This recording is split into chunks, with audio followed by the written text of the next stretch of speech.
Saudara, hari ini kita akan menyampaikan beberapa data dari kinerja kegiatan pelaksanaan penanggulangan COVID ini pada bidang kesehatan. Hari ini spesimen yang telah kami periksa sebanyak 11.495 spesimen. Ini kita periksa dengan menggunakan real-time PCR maupun TCM. Dari jumlah spesimen yang kita periksa sebanyak itu, kurang lebih akumulasinya sampai dengan saat ini sudah mencapai 289.906 spesimen.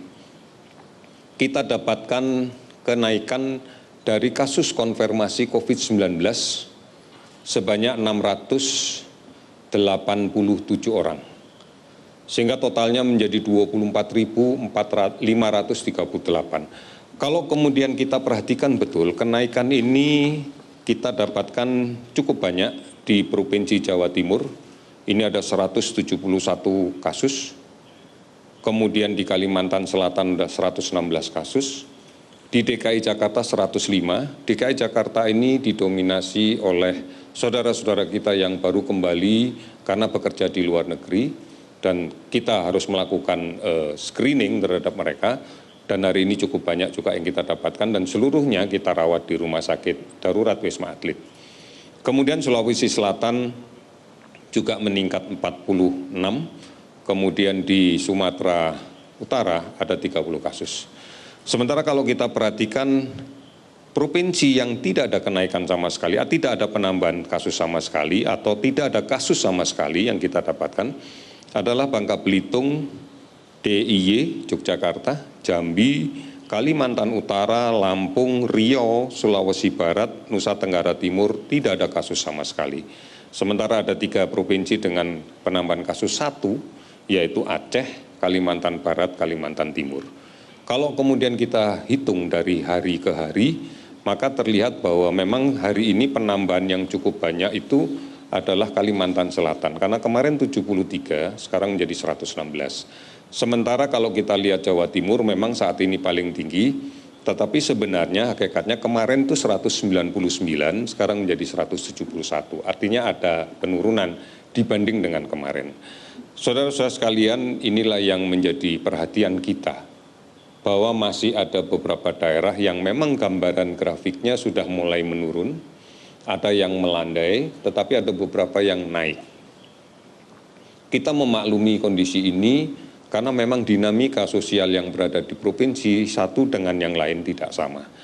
Saudara-saudara sekalian, sudah ada 412 kabupaten kota yang terdampak di 34 provinsi. Kasus sembuh meningkat dari 183 orang, sehingga totalnya menjadi 6.240 orang. Kasus meninggal 23 orang, sehingga totalnya menjadi 1.496 orang. Kita masih melakukan pemantauan terhadap ODP yang saat ini jumlahnya ada 48.749 dan kemudian pasien PDP yang masih kita pantau ada 13.250. Di beberapa provinsi yang angkanya meningkat memang menjadi fokus perhatian kita, seperti Jawa Timur misalnya sudah mulai dioperasionalkan rumah sakit darurat COVID-19, dan kapasitas tempat tidurnya akan terus kita tambah. Kemudian kemarin juga sudah dikirimkan 2 mobil untuk membantu pelaksanaan pemeriksaan laboratorium dengan PCR. Ini yang menjadi atensi kita, menjadi perhatian kita. Namun secara keseluruhan kalau kita lihat gambarannya memang kasus-kasus baru ini sebagai gambaran bahwa proses penularan masih terjadi. Artinya kita memang harus betul-betul lebih berdisiplin kembali untuk mematuhi seluruh anjuran pemerintah.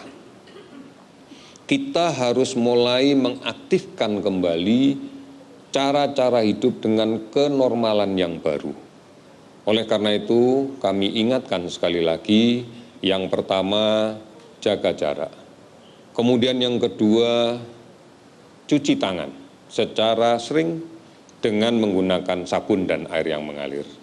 Ketiga, gunakan masker apabila berada di luar rumah. Kemudian inilah yang harus kita lakukan dan kita ingatkan kepada seluruh saudara-saudara kita. Pemerintah sudah mulai menyusun bagaimana skenario untuk kemudian kita mulai produktif kembali. Bukan hanya di bidang ekonomi, tetapi juga kita kembali lagi mulai memikirkan bagaimana proses pendidikan, pembelajaran di sekolah, di kampus sudah mulai harus kita hidupkan kembali, kita jalankan kembali.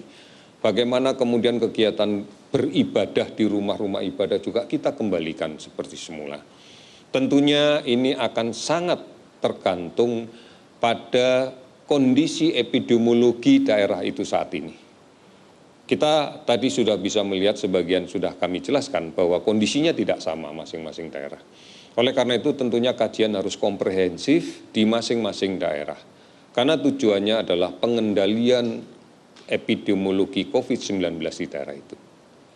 Saudara-saudara, terima kasih bahwa selama ini sudah mengikuti informasi yang benar tentang COVID-19, baik di portal covid19.go.id atau kemudian menanyakan melalui call center 119 atau melalui akun media sosial @lawancovid19 atau kemudian melalui beberapa aplikasi online, layanan telemedicine yang lain.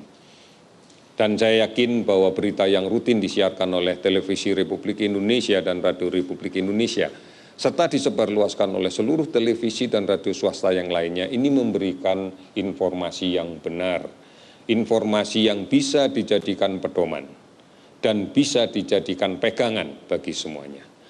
Oleh karena itu, saudara-saudara sekalian, kita harus yakin bahwa disiplin, bahwa kebersamaan, bahwa gotong royong itulah kuncinya.